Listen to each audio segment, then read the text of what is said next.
Hi, everybody. Haven't been live in a while, so I totally forgot what this feels like, but I'm excited to be here to talk all about the 4th of July. It's coming up next Wednesday, I think it is. Next Wednesday, 4th of July? Yeah, next Wednesday. And most people are going to have work off. It's the middle of summer. You're either going to be on a boat, in the water, outside, celebrating. Maybe you're going to be drinking some beers or watching fireworks or spending time with your family and friends. There's usually always food and temptations involved, and it's definitely an opportunity that a lot of people take to indulge or to maybe not necessarily be as on top of their nutrition program. So today I'm going to talk about tons of tips for how to survive the 4th of July and make sure that you don't, 4th of July doesn't turn into an entire week and you don't completely derail all the progress that you've been working so hard for. So I actually also asked all of the coaches what they would like to, what they could add to all of the tips that I was going to give you today, and they gave me a bunch too. So I think I have probably 15 to 20 different tips that could help make the 4th of July a really easy. So first check-in is going to be, first tip is going to be, don't miss your check-in. So a lot of you might take this as an opportunity to be like, I'm on vacation, I'm not going to check in with my coach, or, I don't have time, or whatever it is, whatever reason it might be to not check in. Like maybe I didn't track my macros at all, I don't want to waste my coach's time. Reschedule your check-in if you have to. Ask your coach that if you want a different day. Definitely get your check-in in anyways. It's a really good way to just stay accountable and still honor some commitments that you have and still feel like you're winning. You want to win in any opportunity that you can when temptations are going to be everywhere. So definitely still check in with your coach next week. Even if you want to check in without photos because you just don't want to check in with photos that day, check in, let them know how things went or what you're planning on doing for the 4th of July if you're checking in before. And they're going to be there for support and help you with all of these strategies that I'm going to talk about today. They also really want to hear from you, so definitely don't miss your check-in. Next is going to be a couple strategies that are talking about alcohol. So if you're going to be drinking alcohol, one of my biggest suggestions is going to be make any food decisions that before you start drinking alcohol. So oftentimes we drink and that's what we're doing all day, and then we have to decide what we're going to eat afterwards. You're already in a state of lower inhibitions, and making a decision once you're a little bit buzzed or you're a little bit dehydrated from being in the sun, making food decisions is going to be a lot more difficult then. So if you can make decisions beforehand, like know what food's going to be available if that's possible, and decide how much you're going to have and make that a non-negotiable, then you don't have to make the decision in the moment, and that's just going to make it a lot easier for you. If that's not possible, if any of these strategies don't fit for you, don't worry. I've got like 20 of them, so some of them are going to work, and this is going to be strategies for everybody. So maybe this one doesn't work, but hold on, there might be some others that will. Also, some calorie-free mix-ins. I would probably opt away from using orange juices or regular sodas, any other fruit juices, anything that's going to pack like a really big calorie punch, because that's definitely going to add up over the day. So if you can use something that's less calorie and then a mix-in that's going to have no calories at all, and there's tons of options. You have LaCroix, which is a soda water, Crystal Light, it's like the little powder packets. I usually put those in like a drink, and they taste absolutely delicious. Zevia is another good calorie-free drink that can be used as a mix-in to take the edge off of an alcoholic beverage. Definitely opt for some calorie-free mix-ins. And then also just remember that you might have to make some sacrifices, and this isn't necessarily, you don't have to have absolutely everything. It's not your only time that you're ever going to be able to drink, or not your only time that you're ever going to be able to have snacks. So oftentimes when I'm drinking, it's good to opt for like one or the other. So if I'm going to be drinking alcohol, I usually won't have a dessert. So I'm going to have alcohol instead of a dessert, instead of having alcohol and a dessert. Then I know that I might be packing a bunch of calories, and it might make me feel not as good or take me further away from my goals. So if you can, opt for having some drinks or having some dessert and pick and choose what you want. Also, if you have not yet downloaded the alcohol calculator app, it's available in the App Store for iPhones, not for Android quite yet. Apologize for that. But anyone who has an iPhone, if you don't, you can just go to the alcohol calculator, the WAG alcohol calculator website. Use that to calculate and estimate how much you're going to be, how many macros are going to be in your drink. And you can also take from carbohydrates or from fat, or a mix of the two. It allows you to estimate what you're going to be having for that day.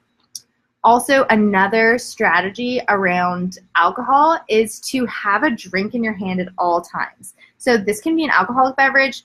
I remember a funny story of when I was in university, or my brother was in university. We would talk about how people were drinking at parties and we didn't want to drink. And a good strategy that my mom gave us was to just have a beverage that was a non-alcoholic and pretend. Like nobody knows if it's alcoholic or not, and that's a drink in your hand. And if you're going to have an alcoholic beverage in your hand, that's cool. Try and have one in your hand at all times, because that's going to avoid other people offering drinks to you, which everybody's super sweet and they really do want to be helpful, but sometimes it's harder to say no to people when they offer something to you versus being like, no, it's okay, I actually have a drink, totally fine. It's a lot easier to say that than say no, I don't want to drink, and then that might turn into a different kind of conversation that makes it a little bit more difficult for you to get out of. So have a drink in your hand at all times is a really good strategy. One that really helps me personally is having an ally in these situations. I often use my husband because he's with me, but if I don't have him, I'll ask the friends that I'm with and I'll go over with them what success of the event looks like for me beforehand. So if I'm going to a boat day, I'm going to spend the day out in the sun with snacks and food all day on the lake for the 4th of July. I'm going to tell my friend success for me looks like having 2 drinks and not hanging out by the snack table and having really good conversations with friends and not having any dessert.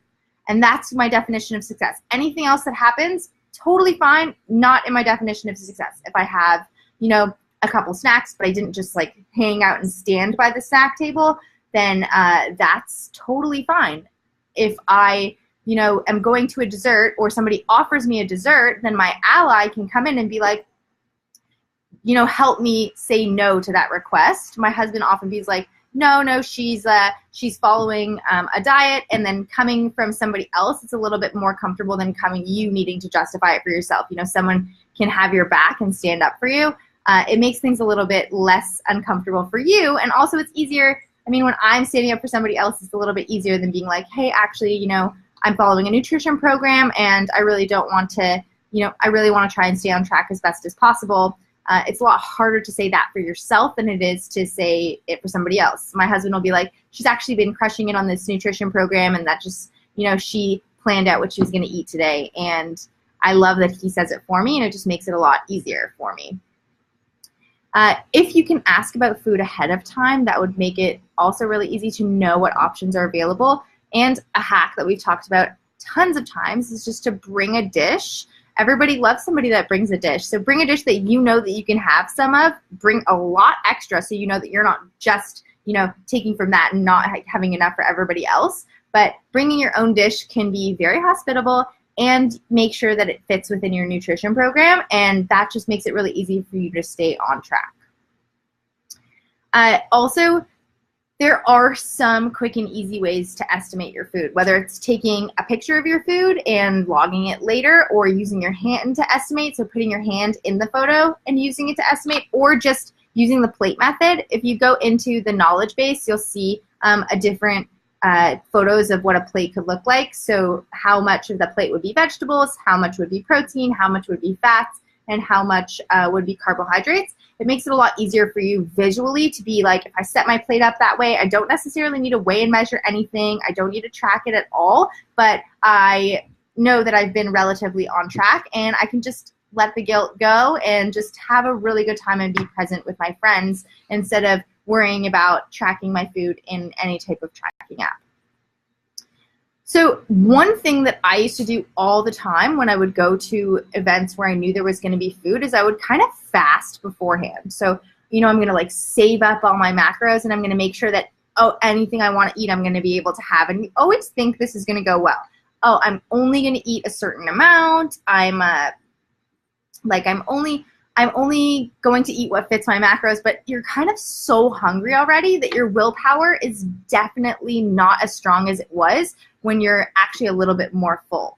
So hoarding your macros and saving all your macros for this one event for the 4th of July seems like it might be a good idea because then you can indulge, but it's never going to be, you're going to be hungry. It's going to be harder for you to make better decisions, and it's not going to be like the type of indulgence where you just, feel absolutely crazy full because the foods are denser in calories. So it's easier to make better decisions if you're a little bit full already. So don't go to this event super hungry, but don't also go in with like a full meal in your belly of like lots of carbs, lots of fat, lots of protein. The ideal situation would be going there, having had a meal earlier or like close to when you're going to go to the event that has a lot of lean protein in it. So lean protein, lower carb, lower fat, because carbs and fats are going to be much easier to come by, whether it's from alcohol, from dips, from chips, from snacks.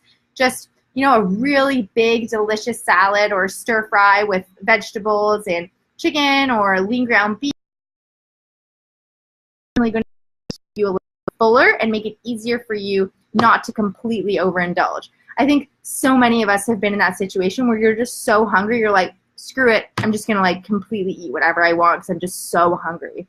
And you think that the tortilla chips are going to actually get you full, and they can, but you have to eat so many of them, and then, everything's just gone out the window at that point. So this is really a way to set yourself up for success. One other thing to do with setting yourself up for success, this is a tip that one of our designer, Snow, gave us. It's actually a really awesome one. I had never really thought of it, but she talks about letting everybody else go get food before she goes and gets food. And thinking about that, I think that's a really amazing strategy. Not only are you like, no worry, I want to wait till everybody else gets, and you feel like you're putting other people first and you're just letting everybody else get food, but it also does two other things that make it really helpful for you to stay on your nutrition program. So one thing it does is that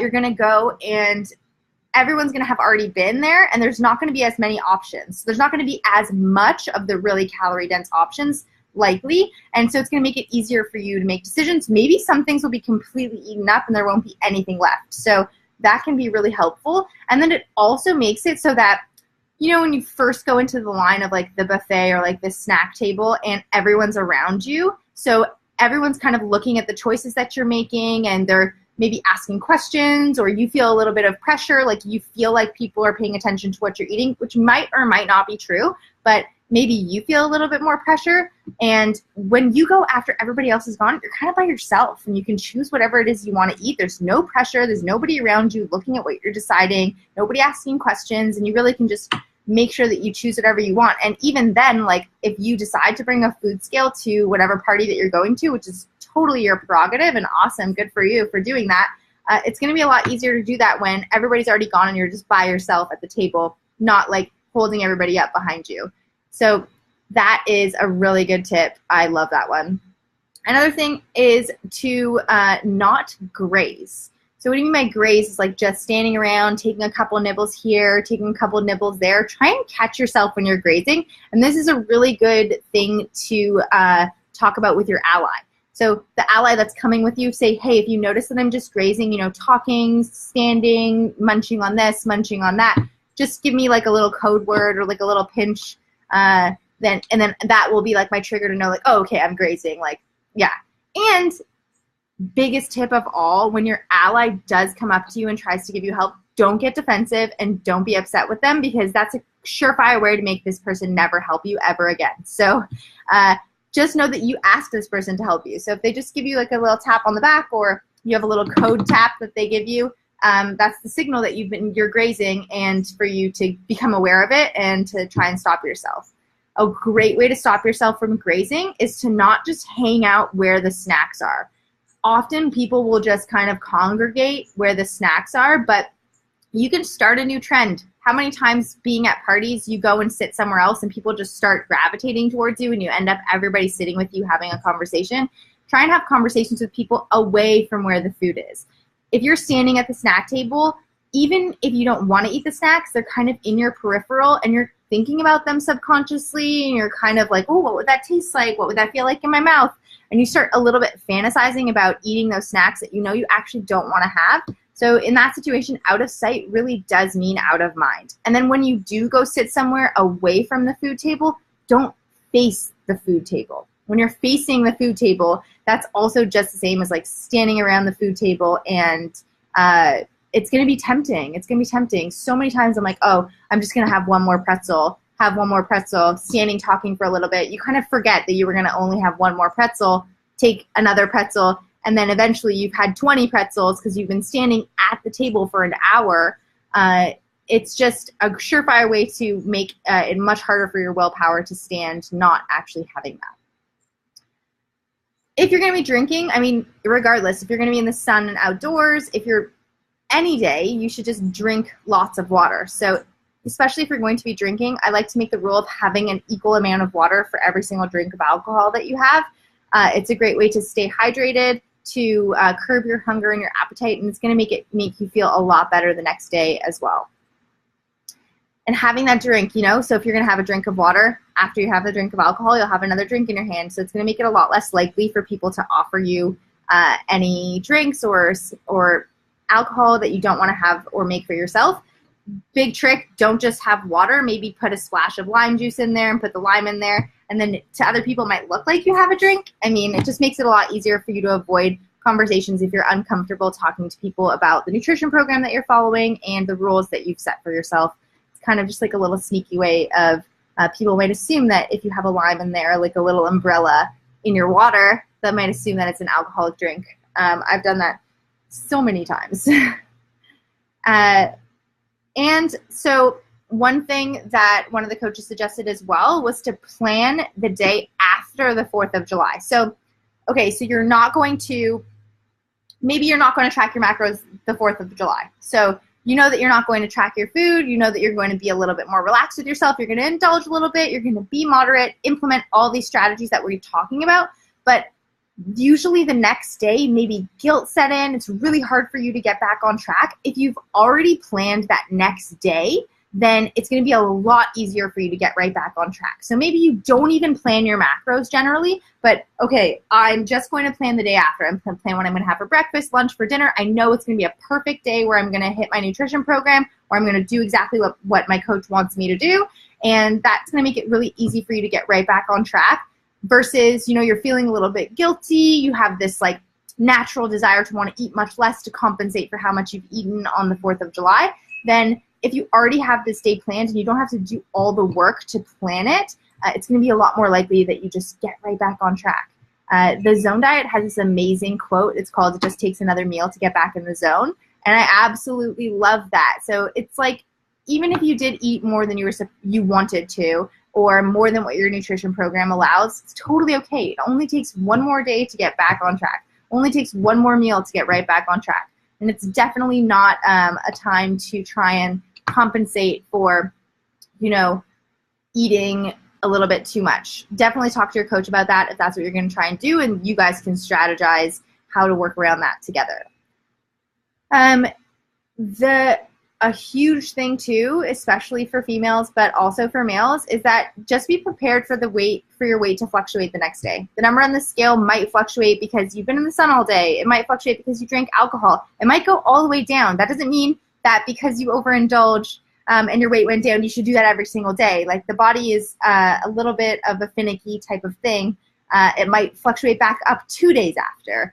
For me, I often stay the exact same weight the next day, and then I'll see my weight spike the day after and the day after that. It takes me like 3 days to get back to normal.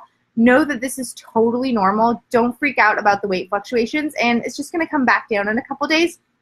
That's why planning that next day is a really amazing strategy. So these are my top tips for how to survive the 4th of July. I'm actually going to summarize these tips, and I'm going to post them in the comments. If anybody wants me to email it to them or something like that, post in the comments and let me know. And if you have any questions, let me know right now in the comments. I'm going to be on for the next minute to 2 minutes, depending on how many questions there's going to be, if any at all. If you don't have any, I know I kind of talked really fast. Maybe go back and watch through this. But I will post the summary of each strategy in the comments so you can just see it kind of like that.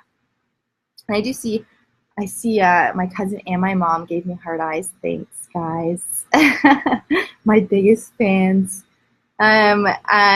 Brittany said, it's never just one more pretzel. They're too yummy. I have to have sliced veggies with me, so if I feel like I want something like a pretzel. Yeah, totally. Brittany, one thing that's super similar to pretzel is like peppers. Peppers are just the best. They're super crunchy, they're juicy, they're very flavorful. I love cut up peppers. I love carrots. I love cucumbers. Having those cut up and available at the snack table is a really great option if you can't avoid standing at the snack table, but really getting away from the snack table and not even facing it is going to be the best surefire way for you to make sure that you're not grazing the entire time. So no questions. I love you guys. I'm happy to be back doing Facebook Lives. I'm going to be doing these because the coaches do them every single Friday, so I don't really want to take up a spot from them, but I'm going to be doing them once a month now. And I'll be back here next month to talk about something completely different. If you have any questions about the 4th of worked for your particular situation, tell me what your situation is in the comments, and I will definitely help you figure out how to make that work for you. Oh, sorry, we do have a comment. I was kidding. What would you recommend for foods that are macro-friendly to bring to parties? We do have a YouTube Q&A where I did talk about this. If you go to, I think it's the Super Bowl episode, I did talk about a bunch of that, but macro-friendly foods that you can bring with you to parties might be things like cauliflower pizza. I posted to my Instagram story this amazing company called Outer Isle. They have pre-made cauliflower crusts. Super awesome. They're actually really delicious. You can make little pizzas for people on cauliflower pizzas. Those are really cool, and they're not like totally super healthy. I mean, of course, cut up veggies are always going to be a great option.